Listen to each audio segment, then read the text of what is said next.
Hello and welcome to Think Nigeria. Today we are in Orile Ilawo, Abeokuta, where His Royal Majesty, Professor Alexander Olusegun MacGregor, the Olu of Orile Ilawo, Abeokuta, Ogun State, has made significant contributions both in the academia and humanitarian efforts in the African-Canadian community before he answered the call of destiny. Kabiyesi dedicated his time and expertise as a professor of pharmacology to advance his homeland, Nigeria, while bridging the gap between the diaspora and Nigeria in myriad facets. His academic prowess and community leadership is impressively intimidating. Thank you so much, Kabiyesi, for joining us on Think Nigeria. It's such a rare privilege, and we appreciate you for honoring our call. Kabiyesi, I mean, your story inspires many, and it will be right to say that you're one of the young monarchs in Yoruba land, one of them, not the only one of them.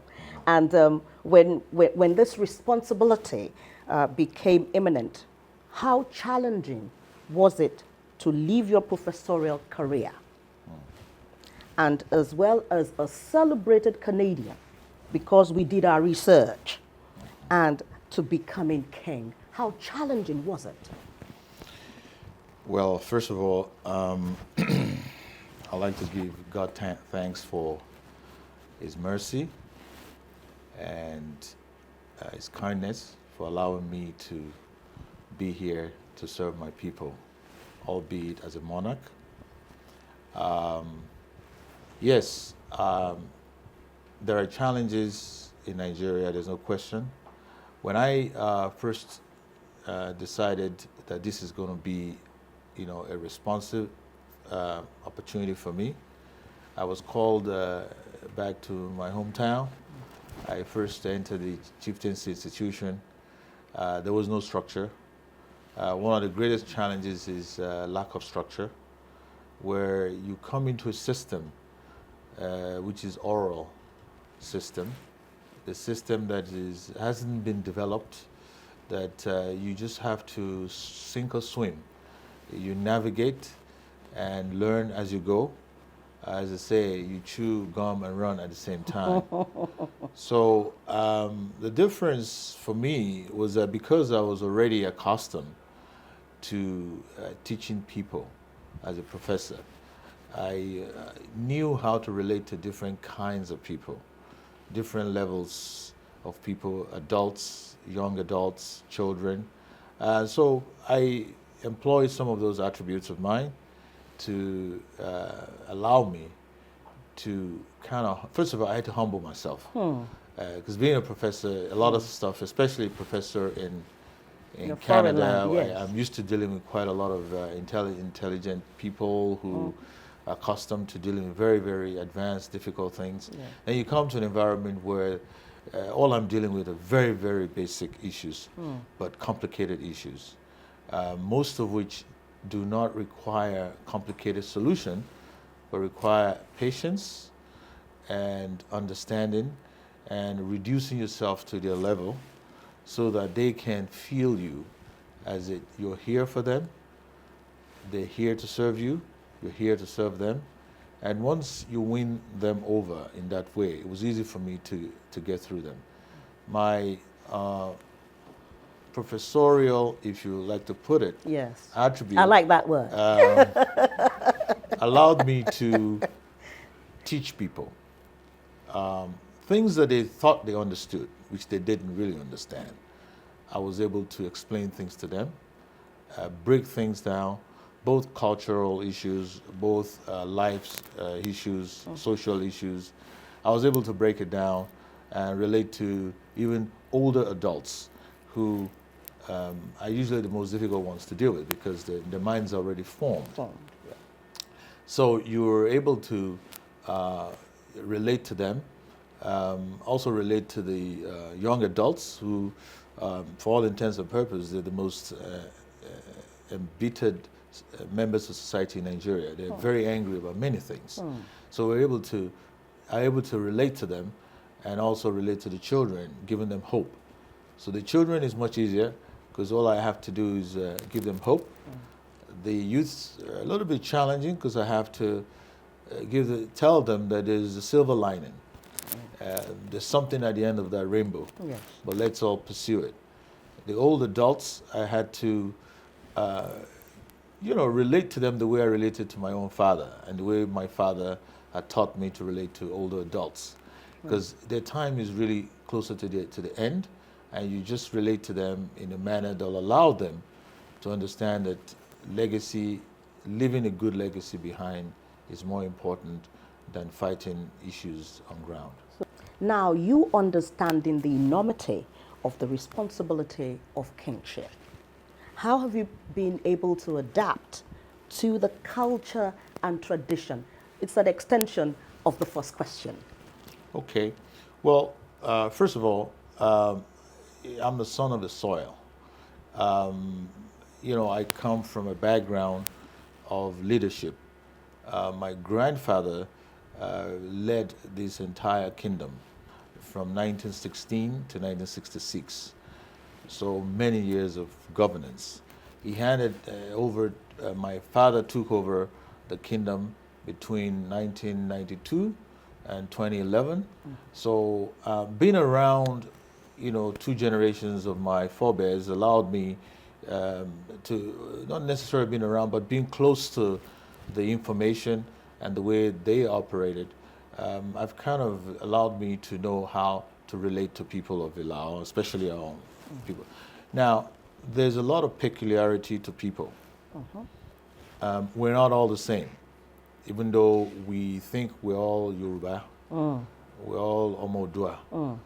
We have our peculiarities because over several years of evolution among certain tribes of people tend to endear them with certain kinds of behavior, certain kinds of expectations, which only an indigene can understand. So first of all, I had to rely on those knowledge that my father passed on to me, and then I go deeper than that and go and research beyond what he has taught me so that I can understand the people better. Once you understand the people and you have the heart to serve them, the purity of your heart to serve them, Absolutely. they will see that. And then, you walk the walk rather than just talking. You show them the kindness that you have. You show them, these are the things that our ancestors have prayed for. They've prayed for this day to come, that somebody will rise amongst, the indigenes to lead them to a promised land. I don't know if I am the one to take them to the promised land, but I have seen the promised land. And I know that we all get there together. And that's my hope. Excellent. Thank you for that.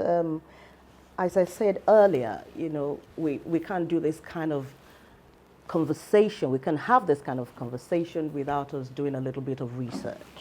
While researching before coming here, we found out that you've just been a few months on the stool.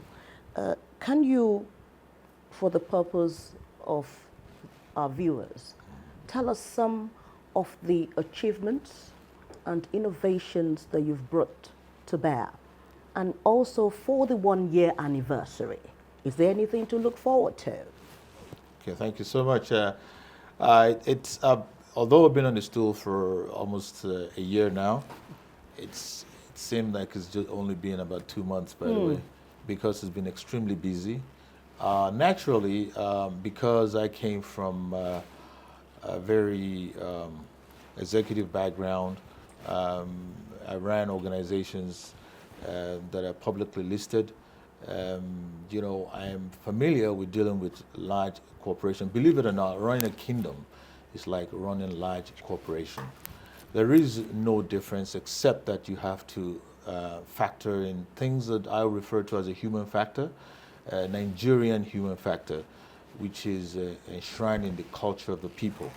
So learning about the culture of the people, you can easily adapt your ways and creating a structure that people can believe in and follow. Naturally, people don't like structure in Nigeria. That's what I notice. There are occasions where I'll try to implement a structure and people will resist that. And they're not resisting because they don't like it, they're resisting because of the unknown. They're not sure what's going to be at the end of that structure, and then it's my job to now sell it to them. And if they don't get it, I'll sell it to their children. So through their children, hopefully, they start to say, you know, this is a good thing for us to do. So since I've been on this stool, we've done quite a lot of stuff. And I've been doing it even before I ascended the throne. Okay, as really a traditional chief. Chief, aha. I've been doing empowerment programs for women. And why women? I learned, and globally, that when you empower a woman, you actually empower an entire family. A nation. And from the family, you empower a nation. So naturally, in Nigeria, women are, you know, it's a highly patriarchal society, and women are often neglected in many regards. So, and I find that it's easier to empower the women because they actually are more responsive, and they're more responsible. So we did about 350 empowerment programs for women, where, you know, we give them money for trade. You know, they go and trade from as little as 100,000 naira to as much as 3 million naira sometimes. So, and you know, the difficulty they have is accessing funding. Yeah, and I thought, okay, if I could bridge that for them, it would help them, and it has helped a lot of women. Then we did empowerment also for the youth, the embattled youth that I said. They are, I mean, we gave them bikes, yes. What we call the tricycles or kada, keke, marwa, yes, just to get them off the streets, empower them to go to work. And that has been very successful as well. We've done about 50 of those so far. We've put 193 children added to our existing cohort of children in my children's program, which is the education program for children. Okay. We actually send children to school. Typically, strictly indigenes, or no. You know, we have priority for indigenes, okay, but we extend it beyond that. Okay, we have, you know, good, children from all around Ogun State. Okay. Some of them, you know, even Lagos State, you know, who benefit from it. The criteria is you have to be from a poor home. So that's my contribution to alleviating poverty. Because one of the impediments to success is having educated children who can stand on their own. There's no guarantee that you will be rich if you're educated. There's no guarantee that you'll be extremely successful. But I'm almost assured that you will not fall below the poverty line if you have some education. So education for me is a way to bring people above the poverty line. And sending them to school, making sure they have a meal, school uniforms we provide for them. We provide shoes, uniforms, you know, books, and we also give them meals as well. And we do that all year round, ensuring that the children can stay in school. And we do it at the grassroots level, meaning I have my own staff that go directly to the children's homes and implement these programs. So it's a program that I can tell you we've been running for about 5 years now, and we've got extremely good track record. We've seen successes. Some of our students are now in university. I think 3 of them actually won awards in Ogun State, being some of the best students in Ogun State. So those are the things that we've done. We've also done community work. One of the challenges in Nigeria is electricity, power. So I installed that's everywhere. Everywhere in Nigeria. In Nigeria, yes. Because it's kind of peculiar to this place, yes. So I have installed about 2.4 kilometers of solar street lights to brighten, not just for the streets, because the street lights actually lighten up the compounds sometimes for people who live in the neighborhood. Nigerian homes are clusters, if you can imagine. So the streets I'm referring to, they kind of go between homes, certain houses. So the street lights give them opportunity to actually have access to, light, to have family reunion and meetings at home in the evening. Children can actually do their homeworks at night. Even for those that sell in the night, for them to do small businesses. The solar lights were able to help them to kind of extend the sales cycle. And then also crime dropped because of the street lights. Some criminal elements thrive in the darkness. In the dark, of course. As you can tell, if you have cults, people who are after innocent people, when there is bright lights, they go somewhere else. So if you look at Lao Town right now, the crime has dropped since I've been here, and a lot of them give testimony that, if but not for the solar, street lights, I mean, this would have been very difficult for them to do. I didn't realize it was going to have that much of an impact. I just wanted to lighten up the streets, and there you go. They buy products so that people are living better lives, safer lives, and it's helping. So we've done that. We've also done boreholes for our villages where they don't have access to potable water. They had to travel a mile to fetch water in the streams. So I sank industrial solar-powered boreholes for them. I didn't know how much of an impact it has had, but I can tell you that's one of the best things I've ever done in my life, to see that poor people crying when they first saw fresh water coming out of the ground. They didn't know it was possible, that you could go deep down into the soil and then here comes fresh water. Something that's simple, but and I did that to make sure that they wouldn't have to be suffering from diesel, the buying petrol and diesel. Not even at the rate that it's going at the moment. So those are the things we've done since I've been on the start. I'm sure I can't remember all of them, but these are some of the highlights. We've brought community together through sports, encouraging them to do sports between different CDAs, community development associations, and then empowering them to be competitive, but yet in brotherhood. So we did things like the Abeokuta games, going back to roots and culture, encouraging them to not neglect the games of our forefathers, but to go back and highlight that. So I did that. There's a lot more that I plan to do, but for the want of time. And one says that, as long as God gives you the blessings of health and time, you can do a lot. There's a lot more. Going beyond my first anniversary, we've got plans to industrialize all of Ilawo. What does that mean? Well, what it means is that we are not going to remain rural. We're going to become industrial towns. It means that we're going to use what we have to industrialize ourselves, bring partnership from overseas to help us industrialize ourselves. Where government do not have all the tools to do what we need, we'll bring partnership from overseas. And we've started doing that. We focused on agriculture first, because as you know, Nigeria is suffering from chronic shortage of food. And that surprises me for a country that is blessed with arable soil, sunshine, we have water, and then the food prices are very high. But my kingdom has over 100 square kilometers of farmland.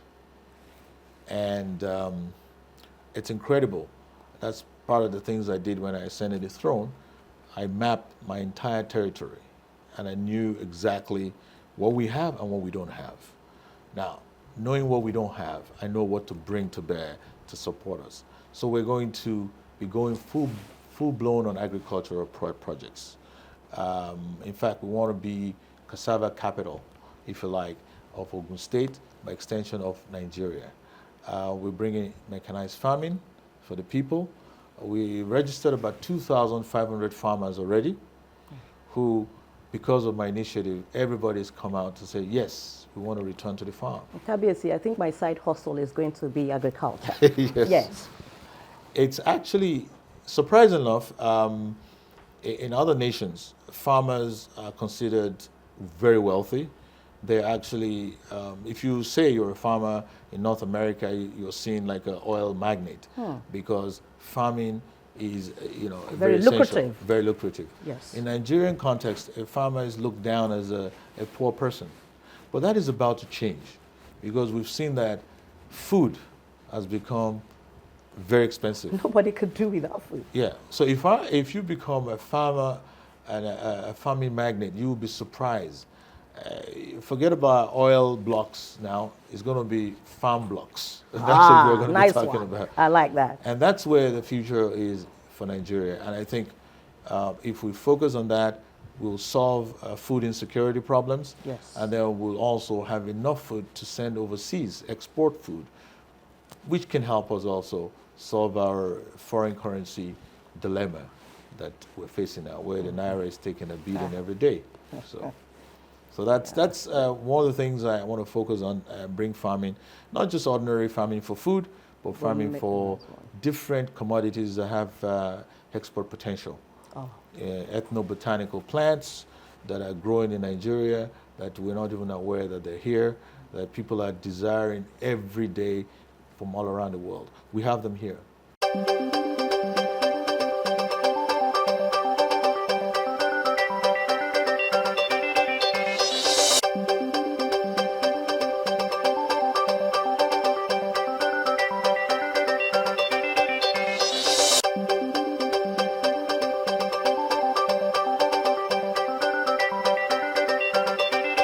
This program is brought to you by BMS International Resources Limited.